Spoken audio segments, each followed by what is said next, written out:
So, hallo. Jetzt zack, zack, Fragen raus. Ne? Jetzt müssen wir hier Fragen beantworten. Ganz viele habt ihr gestellt. FAQ. Wir sind zwei Piranhas, kommen aus Essen und machen Computerspiele. Unser letztes Spiel hieß heißt Elex 2 und ihr habt Fragen gestellt. Und Jenny beantwortet jetzt. Hier. Da. Genau. Ich beantworte jetzt. Nein, sie fragt und ich versuche zu antworten. Oder andersrum. Oder andersrum. Ist völlig egal. Okay. Erste Frage. Was für Jobs macht ihr eigentlich parallel? Okay. Also ich mache parallel Bereichsleiter, also Admin-Kram. Ich bin der Creative Director. Ich bin Head of Story, das heißt, ich mache die Bereichsleitung für den Story-Bereich und schreibe dabei die Hauptstory. Das heißt, die 20 Main-Character schreibe ich. Und die Crew-Party-Member, das sind die Gefährten, die Quests, für die schreibe ich und baue die ein und mache und tu. Weltdesign mache ich. Dann mache ich noch, das heißt also, wie die Welt aussieht, wie das Ganze, ein Grobdesign und bla und so weiter. In Absprache natürlich mit allen anderen, aber ich bin so der Vision Keeper, kann man sagen, von dem ganzen Kram. Und außerdem mache ich noch Öffentlichkeitsarbeit, wie man hier sehen kann. Und mache den Sound für unsere Spiele und schreibe die Musik. Habe ich noch was vergessen? Glaub nicht. So. Das mache ich alles parallel. Deswegen brauche ich einen Stundenplan, dann immer irgendwie erst Mails lesen, dann dies, das, bla, sonst komme ich nicht durch. Sonst vergesse ich irgendwas. Und du? Ich nicht. Sie nicht. Entschuldigung, das musste ich jetzt machen. Also, ich mache auch ein paar Sachen parallel. Also ich mache das jeder bei uns in der Firma, weil das Sinn macht. Warum, erklären wir gleich. Nämlich, ich mache Story, ich schreibe Dialoge und mache Charaktere und räume Wiki auf und bin am Designen, manchmal auch irgendwelche Features, stimme mich mit den anderen ab. Nebenbei mache ich auch noch ein bisschen Öffentlichkeitsarbeit und PR. Und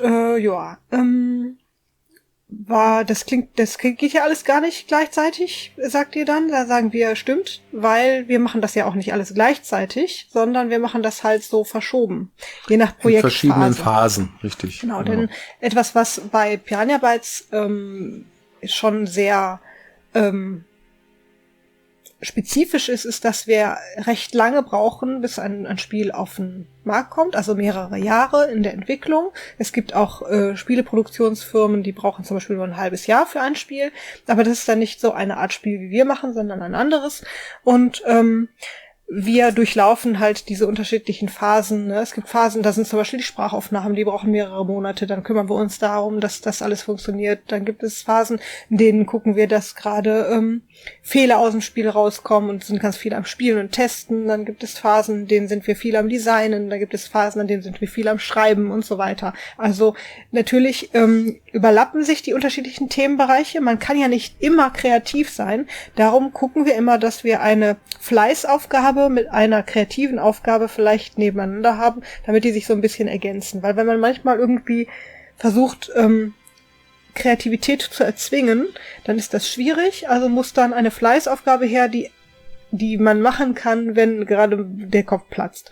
Und andersherum, wenn man gerade kreativ gut drauf ist irgendwie, dann muss man sich die Zeit nehmen können, da auch sich auszuleben, weil man muss diese kreative Energie dann nutzen. So kann man sich das ungefähr vorstellen, glaube ich. Mhm. Ja. Okay, also, haben eure Kinder schon mal einen Vortrag über Spieleentwicklung in der Schule gemacht? Die sind noch nicht so weit. Nein. Aber unser Sohn designt sehr viel Spiele. Das macht er tatsächlich. Das macht er einfach so. Mhm. Ja, da erfindet immer gerne irgendwelche Spiele, ob jetzt irgendwie am Computer oder auch so. Ne? Ich mache mal ein Spiel mit meinen Schulleuten da oder so in der Schule. Das macht er sehr gerne, einfach nur so. Das, ja gut, das ist ihm auch ein bisschen in eine Wiege gelegt worden. Wir sind Game Designer, deswegen hat er das auch so ein bisschen mitgekriegt. Was er jetzt schlussendlich beruflich machen wird, was weiß ich, keine Ahnung. Ne? Der ist halt noch ein Kind. Der ist noch in der Grundschule. Der ist 10 Jahre alt, also lass mal laufen, ne? Mal gucken, was bei rauskommt. Also unsere Tochter wissen wir noch gar nicht, die ist die ist noch im Kindergarten, die ist erst 4. Ja.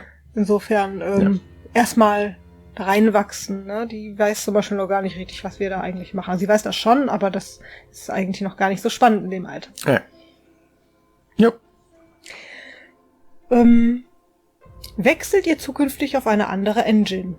Das ist auch eine Frage. Ich glaube, die kommt jedes Mal, wenn wir ein Spiel rausgebracht haben, kommt diese Frage gehäuft immer wieder vor. Ich glaube, diese Frage hat auch ein bisschen was mit diesem AAA, AA, Quadruple-A-Thema zu tun.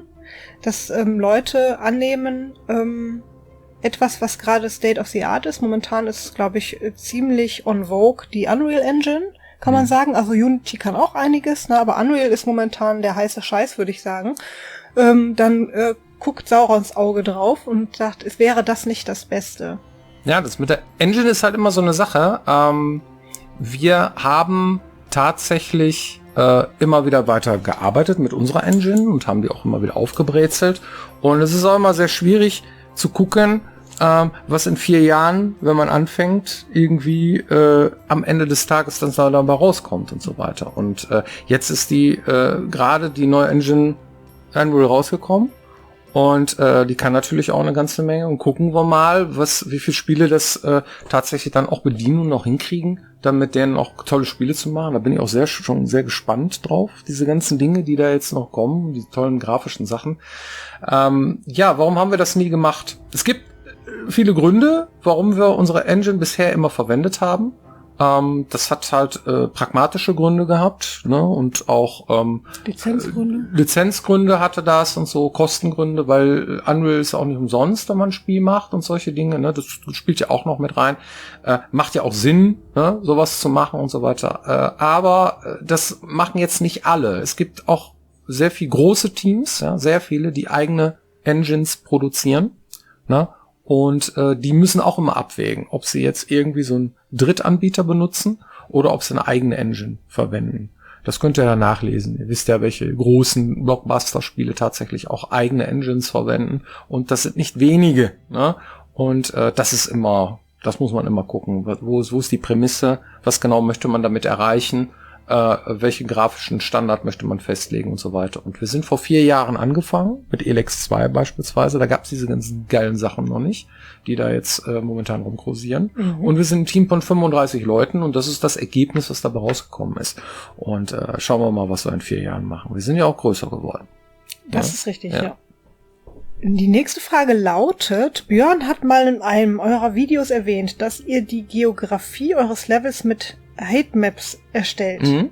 Meine Frage ist, erstellt ihr die Hatemaps selbst oder benutzt ihr ein Programm, das eine random Hatemap von einer Landschaft erstellt und ihr diese dann modifiziert? Ja, es ist immer eine Mischung, ne? Ist klar, es ist halt so, wenn du wirklich alles irgendwie von Hand machst, jeden einzelnen Hügel der Heißmap, wie so ein Flusslauf läuft, da benutzt man schon so ein paar Algorithmen, so ein paar Tools und so weiter, aber im Wesentlichen lassen wir nicht die Welt einfach generieren und zumpeln dann dran rum oder so, sondern wir legen schon fest, wo welche Berge hinkommen und so weiter. Das heißt, erst wird das Weltdesign gemacht, das lege ich fest, wo welche Berge sind und welche Flussläufe und so weiter. Das macht man dann später dann auch per Hand. Also so ist das nicht, ne? Das ist immer so eine Mischung aus Tools, Algorithmen benutzen und Handarbeit. Vielleicht für die Laien, um das zu erklären. Am Anfang habe ich nämlich auch mal da gestanden und habe gedacht so, am Anfang, also als ich angefangen habe bei Piranha Bytes, da war das so, du kannst ein Objekt bauen. Das ist dann quasi so wie so ein Stein, ja?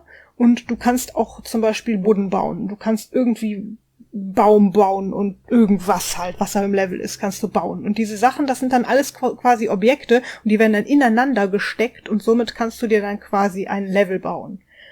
Das ist aber hochgradig unpraktisch. Deswegen benutzen wir dafür eine Heatmap. Das heißt, es ist im Grunde genommen sowas wie eine Pläne, die ist halt so groß, wie wir halt wollen. Und wir können dann sagen, so, jetzt ist das zu Ende und jetzt fängt zum Beispiel das Meer an. Oder wir ziehen die hier an der Stelle so hoch, das hier ist jetzt ein Berg, da kann man dann nicht weiter. Und so begrenzen wir dann erstmal ganz grob vielleicht unsere Spielfläche. Und innerhalb der Heatmap kann man dann unterschiedliche Sachen machen. Wenn man kann die dann nach oben ziehen, nach unten drücken und dann da irgendwie drauf brushen, zum Beispiel Gras oder sowas. Und wenn man jetzt zum Beispiel einen Felsen bauen möchte mit einem Überhang, dann kann die das nicht, weil ich kann die nicht zur Seite ziehen, sondern dann mache ich einen Hügel und stecke dann ein Objekt rein in den Hügel, damit ich so eine Nase habe zum Beispiel. So wird das ganz grob gemacht. Und das bedeutet es, mit einer Heatmap zu bauen. Mhm. Cool. Okay. Wurde mal in der Erschaffung von Elex und Elex 2 eine Parallele zu C&C als Inspiration gezogen? C&C, ich habe überlegt, was könnte das sein? Command & Conquer ist damit gemeint. Damit meinen sie wahrscheinlich auch dieses gab es auch irgendwie so ein Elex irgendwas, ne? Ich weiß gar nicht, wie es heißt. Nein. Command & Conquer ist im Grunde genommen sowas wie das Dune-Strategiespiel gewesen damals. Okay. So, ne? Mit dem Spice und so und davon haben wir uns auch inspirieren lassen von Dune, der Wüstenplanet, aber nicht von Command & Conquer. Genau, also ich habe das auch noch nie gespielt, tatsächlich. Aber es ist Strategie, ne? Ja. Ja. Ich spiele nicht so gerne Strategie. Mal ein bisschen Anno gespielt. Mhm. Okay, da hat jemand eine Frage gestellt zum Thema sichtbarer Schaden versus Lebensbalken. Was sind die Pros und Kontras? Wie findet ihr das? Wir möchten generell wenig auf dem Bildschirm anzeigen. Wir möchten eigentlich wir möchten gerne Immersion erzeugen, indem wir möglichst schlankes HUD produzieren. Und so etwas wie Ausrufezeichen bei NPCs über den Kopf, der etwas zu sagen hat, ist schon ziemlich MMO-ig, ne, finden wir. Das heißt also, du rennst durch eine Stadt, du weißt genau, du brauchst nur einen anquatschen, weil alle anderen haben eh nichts zu sagen. Das macht für mich die Immersion sehr mechanisch, das Spiel. Und Lebensbalken haben wir uns immer dagegen entschlossen, weil es das Spiel dann sehr mechanisch und sehr berechenbar macht. Ich weiß, es gibt viele, die mögen das, finden das super. Wir fanden es bisher immer nicht gut. Okay, dann verstehe ich überhaupt nicht, was damit gemeint ist, muss ich ehrlich zugeben, weil ich dachte, wir haben einen Lebensbalken und sichtbarer Schaden ist dann sowas wie bei Doom damals irgendwie. Der schlägt dich und du hast einen Kratzer im Gesicht. Der schlägt dich mehr, du blutest irgendwie. Er schlägt dich und du humpelst und dann erschlägt er dich. Und so eine Art Feature einzubauen, dass du quasi so ein je nach Stärke des Schadens einen Typen hast, der immer weiter in sich zusammenkauert oder verletzt aussieht oder weniger verletzt aussieht, ist natürlich auch, das kann unwahrscheinlich cheesy sein. Ne, ich finde, das schönste Beispiel in der Richtung ist bei Resident Evil, wo er irgendwie diese Flaschen nimmt, der hat die Hand abgehackt irgendwie und macht mit dieser Flasche dieses Heildings drauf, super animiert und sieht auch wirklich ganz toll aus und anschließend ist es aber wieder okay. Und hat er die Hand wieder dahin gespült. Genau, das ist quasi das andere Extrem, glaube ich. Das heißt, von sichtbaren Lebensbalken, die dich irgendwie begleiten und stören, wie zum Beispiel mit diesen Ausrufezeichen, bis hin zu, ich versuche alles beim Charakter unterzubringen, aber das geht natürlich nicht realistisch. Also muss man dann Abstraktionsgrade herhalten lassen, die dann aber auch sehr schnell sehr cheesy sein können oder nervig. Beispiel, ich lasse den Player keuchen. Ja, dann hast du die ganze Zeit so einen keuchenden NPC oder PC vor dir und möchtest eigentlich, dass der damit aufhört und da hast aber gerade keine.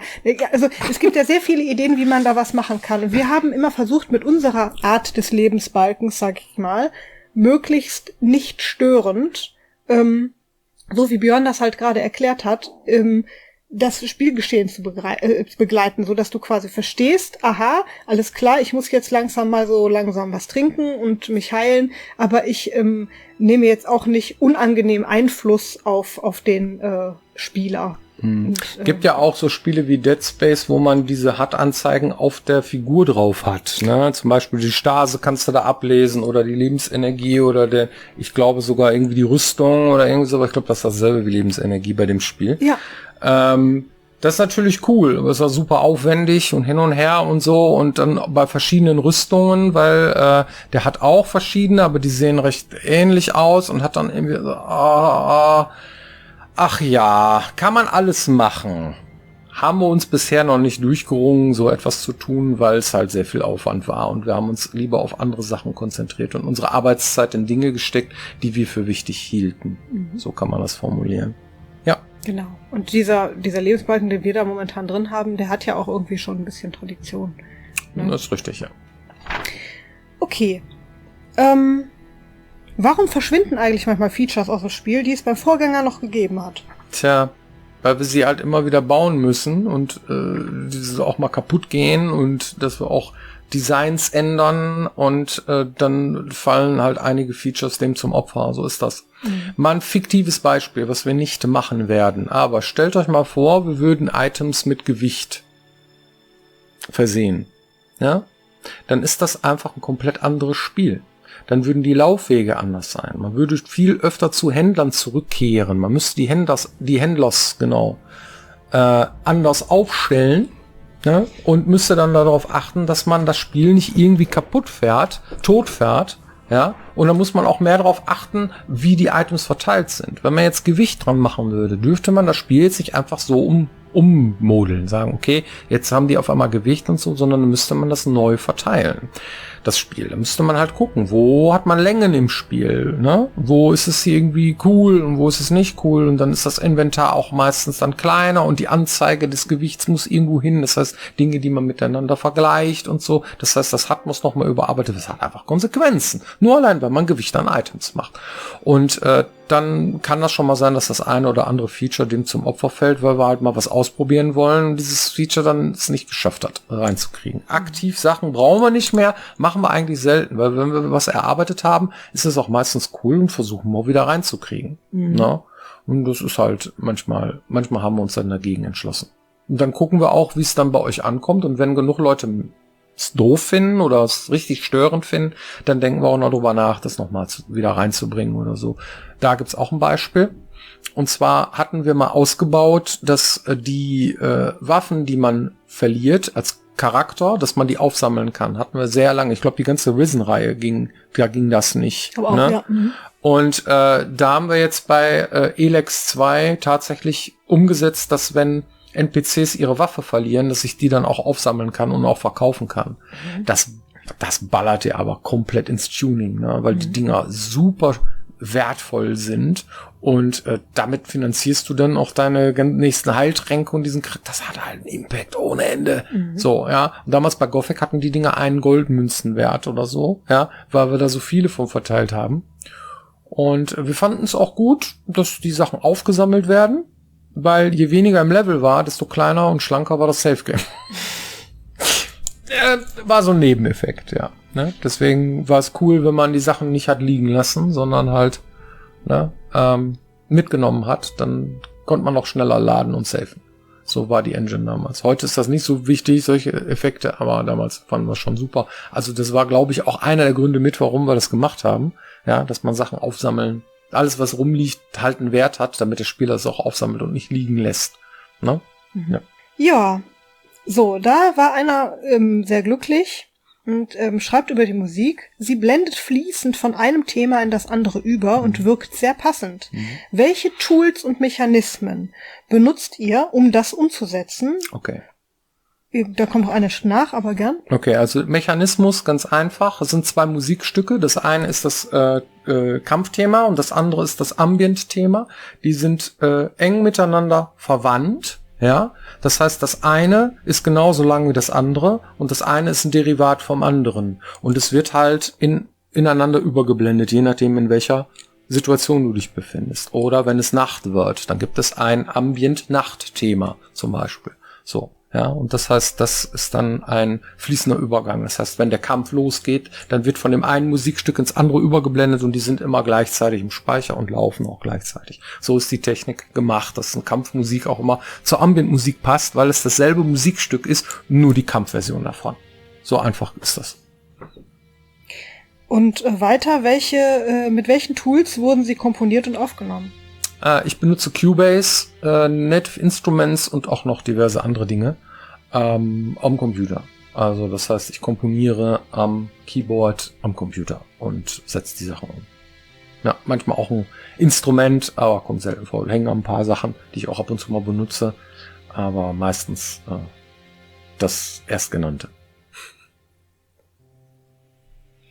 Warum sagt man nicht einfach standardmäßig, komm, wir hauen das Ding Early Access raus? Early Access ist eine andere Art Spiel. Das ist halt auch ein anderes Verkaufsmodell. Es ist halt irgendwie, wir sind sowieso immer sehr in der Kritik bei vielen Sachen, weil wir sehr polarisieren. Das kann man auch mal sagen, so. Ja, das heißt also, die Diskrepanz von Leuten, ja, die uns total super finden und total scheiße, die ist einfach immens groß.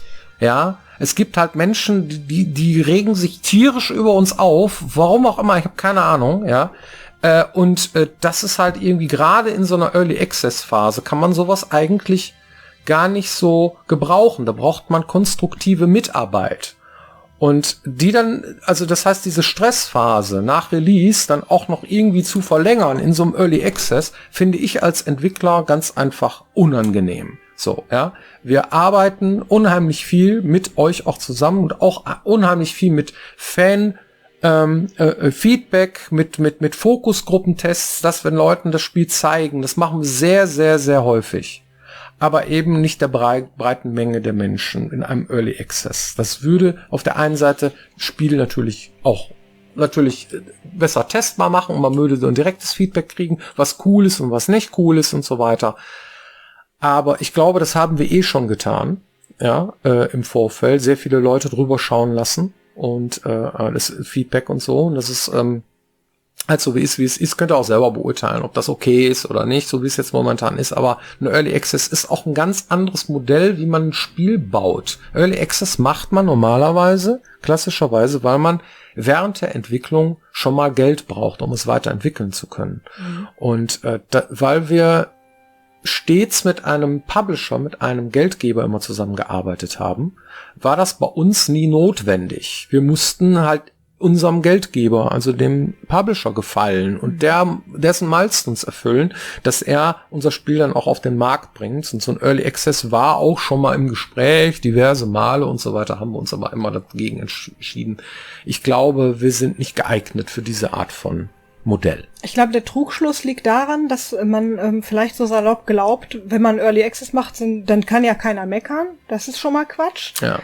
Genau das Gegenteil, wenn man einen halbfertigen Kram auf den Markt bringt. Und dann, genau, ja. Das Zweite ist, dass dann hat man ja irgendwie eine riesige Umsonst-QA, ist natürlich auch Quatsch. Ja, also die Zusammenarbeit mit der QA und mit uns, die muss natürlich auch vernünftig und geordnet laufen. Das heißt, im Grunde genommen wäre ein Early Access erstmal mehr Arbeit für uns, um eine gewisse Betreuung auch zu gewährleisten und so, und würde im Endeffekt es uns unwahrscheinlich schwer machen, nochmal einen Hype zu erzeugen zu dem tatsächlichen Release. Ja. Weil das Spiel ist ja schon draußen. Wie will man das machen? Ja. Wie will man dann die Leute dann überzeugen? So, jetzt kriegst du dasselbe Spiel, aber nochmal in besser. Also das ist unwahrscheinlich schwierig auf dem aktuellen Markt mit der Konkurrenz, so etwas dann zu forcieren, so dass es dann auch tatsächlich ein Erfolg wird. Und darum wäre das ein unwahrscheinlich heikles Unterfangen, wovon man dann im Zweifel, wenn man keine Ahnung davon hat, vielleicht besser die Finger lässt. Ich kenne kein Modell, was in der Größenordnung mit so einer Art Spiel, wie wir es gemacht haben, irgendwo mal funktioniert hätte. Mhm. Das kenne ich nicht. Und deswegen sind wir einfach nicht geeignet. Die hier finde ich auch noch ganz schön. Und zwar, wieso, also die Frage, mir fehlen irgendwie ein paar Wörter, aber ist ja nicht schlimm. Ich weiß, was gemeint ist. Die Frage lese ich mal so vor, wie sie da steht. Wieso Cassandra Radio Orbit Songs from Elex 2 1995? Weil es da gemacht worden ist. Das ist das Jahr, wo ich dieses Ding komponiert habe. Das ist schon so alt. Das ist wahrscheinlich damit gemeint, ja. Genau, ja. Richtig. Ja. Das ist nämlich die Idee, gibt's nämlich schon total lange. Schon seit 1995. Als ich den Björn damals kennengelernt habe, und das war 2006 auf 2007, ne, war das eine der ersten CDs, die ich gehört habe von dir. Das ist schön, habe ich zum Einschlafen gehört damals. Das ist schon sehr, sehr alt, dieses Konzeptalbum, und das habe ich einfließen lassen in das Design der Magalan-Welt, ja. So kann man das sagen. Gut. Vielen Dank für eure Aufmerksamkeit und wir hoffen, dass ihr nächste Woche wieder dabei seid, wenn es heißt Piranha Becken TV. Genau. Macht's gut. Bis dann.